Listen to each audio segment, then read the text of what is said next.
à tous. Aujourd'hui, nous nous pencherons sur le régime de Vichy. Ce régime a assuré le gouvernement de la France lors de la Deuxième Guerre mondiale, du 10 juillet 1940 au 20 août 1944, c'est-à-dire durant l'occupation du pays par l'armée allemande du Troisième Reich. Le régime de Vichy est l'un des moments les plus noirs de l'histoire de France.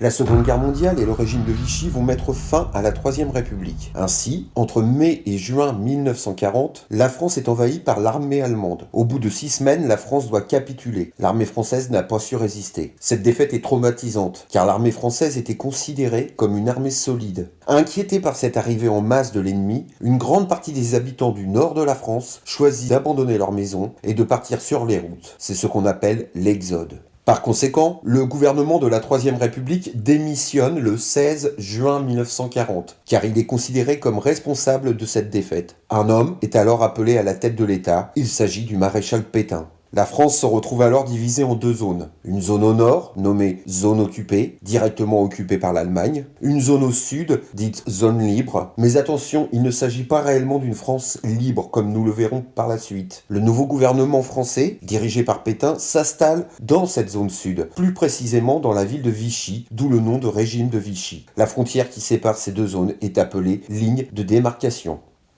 Donc, en juin 1940, Pétain arrive au pouvoir. C'est alors un vieil homme de 84 ans qui, toutefois, bénéficie de 2 atouts. Tout d'abord, c'est un personnage prestigieux de la Première Guerre mondiale. Il est auréolé de sa victoire à Verdun en 1916, qui a fait de lui un héros dans l'imaginaire populaire, ce qui lui assure une réelle popularité auprès des anciens combattants. Ensuite, et par conséquence, il est l'homme providentiel aux yeux d'un grand nombre de Français. Il est celui auquel la France peut se raccrocher dans la défaite. Mais, contre toute attente, il choisit de demander l'armistice à l'Allemagne. Il s'agit en fait d'une capitulation. Elle sera signée le 22 juin 1940. La France, dans ce contexte, est alors mise hors jeu. Elle ne combat plus dans la Seconde Guerre mondiale. 4 mois après cet armistice, plus précisément le 24 octobre 1940, Pétain se rend à Montoire, commune située dans le Loir-et-Cher. Il y rencontre Adolf Hitler. Les 2 hommes se serrent cordialement la main. Cette entrevue est importante car elle annonce l'entrée de la France dans la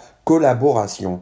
C'est-à-dire que la France va collaborer et se mettre au service de l'Allemagne nazie. Revenons en France un peu plus tôt. 4 mois avant l'entrevue de Montoire et l'entrée de la France dans la collaboration, c'est-à-dire le 10 juillet 1940, une nouvelle constitution avait été promulguée qui donnait les pleins pouvoirs à Pétain. C'est-à-dire que Pétain détient tous les pouvoirs entre ses seules mains. Il s'agit là très clairement d'une constitution anti-républicaine. L'Assemblée nationale donne tous les pouvoirs au gouvernement de la République sous l'autorité et la signature du maréchal Pétain, à l'effet de promulguer par un ou plusieurs actes une nouvelle constitution de l'État français. Cette constitution devra garantir les droits du travail, de la famille et de la patrie. Il s'agit tout bonnement de supprimer la République et de s'en remettre totalement au maréchal Pétain. La séparation des pouvoirs n'est plus, et la République française n'existe plus.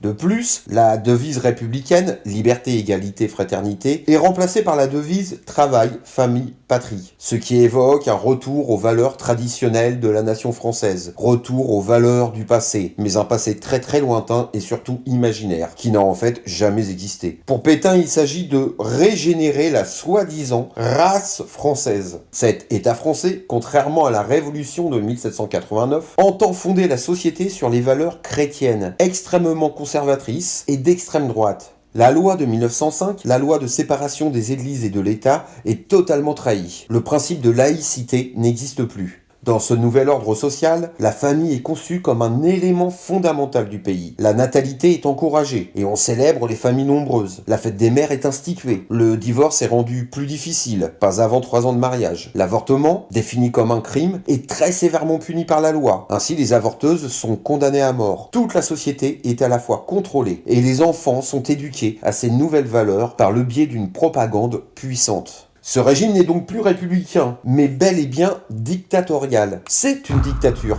un régime autoritaire, nationaliste et antisémite. L'État français met donc en place un régime autoritaire comme nous venons de le dire. En opposition avec la Troisième République et l'histoire de la Révolution française, l'ensemble des libertés fondamentales sont supprimées. Les partis politiques et les syndicats sont interdits. La censure sévit partout dans le pays. L'information est contrôlée par l'État et a pour unique but de transmettre la propagande officielle. L'école laïque est démantelée, mise à terre, et les écoles religieuses reprennent une place prépondérante. En un mot, la République n'existe plus. Une dictature du nom d'État français a pris sa place. En plus d'être autoritaire, le régime de Vichy est répressif. L'État français tente d'écarter tous ceux qu'il considère comme ses adversaires, principalement les francs-maçons, les juifs et divers hommes politiques de l'opposition. Par exemple, en février 1941, le gouvernement de Vichy organise un vaste procès pour faire porter les responsabilités de la défaite de la guerre sur les opposants politiques qui n'y sont pourtant pour rien, à savoir les communistes,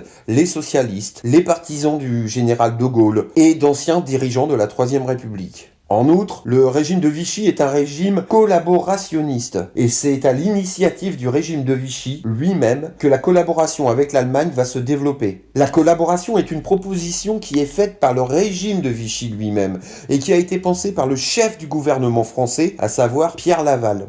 Mais cette collaboration est une double erreur, une double faute. Première erreur, Pierre Laval se dit que l'Allemagne nazie va gagner la guerre rapidement et que, dans ces circonstances, il est préférable de s'entendre avec elle pour que la situation soit améliorée. La deuxième grande erreur est de croire que l'Allemagne nazie sera reconnaissante à la France de collaborer. Ce n'est pas du tout comprendre le projet et l'idéologie nazie, qui voit la collaboration avec beaucoup de mépris. Aussi, les Allemands se demandent-ils qu'est-ce que ce peuple qui perd la guerre et qui en plus se propose de collaborer. Quoi qu'il en soit, cette collaboration est d'abord économique. La France va fournir de la main-d'œuvre et une grande partie de sa production à l'Allemagne. Par exemple, la France met en place d'elle-même le STO, le service du travail obligatoire. Il s'agit là d'un système de travail forcé des ouvriers français en faveur de l'Allemagne. En outre, cette collaboration est aussi militaire. Ainsi, le fabricant automobile Renault va produire des chars et des moteurs d'avion pour l'Allemagne. C'est de plus une collaboration policière. La police applique un programme antisémite. Ainsi, dès 1942, va-t-elle être impliquée dans les rafles et les déportations des Juifs. Ce régime est donc antisémite. L'antisémitisme peut être défini comme un racisme, une haine dirigée contre les Juifs. Dès octobre 1940, mois durant lequel Pétain entre dans la collaboration, une législation, des lois antisémites, sont promulguées en France. Des lois sont donc créées pour persécuter les Juifs. Le port de l'étoile jaune devient obligatoire. En outre, les Juifs sont exclus de la fonction publique, de la magistrature, de l'armée. Ils sont soumis à des restrictions leur interdisant l'exercice de professions libérales. Et finalement, on leur interdit de travailler, donc de subvenir à leurs besoins et de vivre. On leur interdira ensuite l'accès à l'éducation. Pétain lui-même s'impliquera personnellement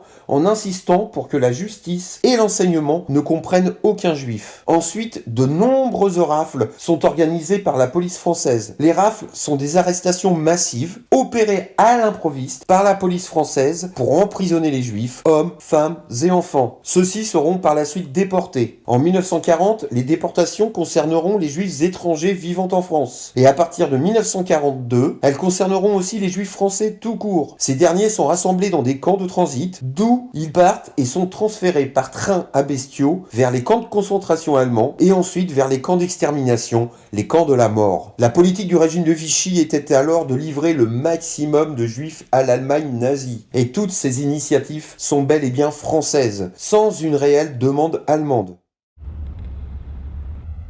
De 1942 à 1944, 79 convois ont déporté vers les camps nazis 75 721 juifs vivant en France. 6 000 avaient moins de 12 ans. Un tiers des déportés étaient des juifs français. Sur les 75 000 déportés, 2 500 ont survécu.